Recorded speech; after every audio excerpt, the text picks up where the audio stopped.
بسم اللہ الرحمن الرحیم۔ بھارت کے نئے آرمی چیف کے گیدڑ بھبکیوں پر D G I S P R major general Asif Ghafoor نے نئے بھارتی آرمی چیف کو اپنا پہلا مگر دو ٹوک پیغام دے دیا۔ سماجی رابطے کی ویب سائٹ ٹویٹر پر اپنے ذاتی اکاؤنٹ سے کیے گئے ٹویٹ میں میجر جنرل نے کہا ہے، ویلکم ٹو دی پارٹی۔ ہم آپ سے بہتر امید کرتے ہیں کہ 27 فروری 2019 کے تجربے کو مد نظر رکھتے ہوئے بہتری آ چکی ہوگی۔ 2020 پاکستان کا سال ہے اور اختتام کے آغاز کا سفر جاری رہے گا اور ہر جگہ نظر آئے گا۔ انہوں نے کشمیر از پاکستان اور پاکستان زندہ باد کے ہیش ٹیگز بھی استعمال کیے۔ واضح رہے کہ بھارت نے نئے army chief lieutenant general Manoj Mukund Naravane نے اپنا عہدہ سنبھال لیا۔ سبکدوش ہونے والے army chief general Bipin Rawat Bharat کے پہلے چیف آف ڈیفنس اسٹاف بن گئے ہیں۔ بھارتی حکومت نے حالات کا بہانہ بنا کر آرمی چیف کی توسیع کا معاملہ نپٹا دیا تھا۔ بھارتی حکومت نے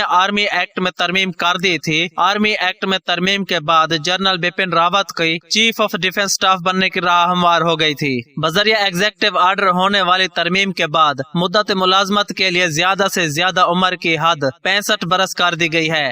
تو ناظرین، آپ کا اس بارے میں کیا خیال ہے؟ نیچے کمنٹ باکس میں اپنی قیمتی رائے کا اظہار ضرور کریں۔ اللہ حافظ۔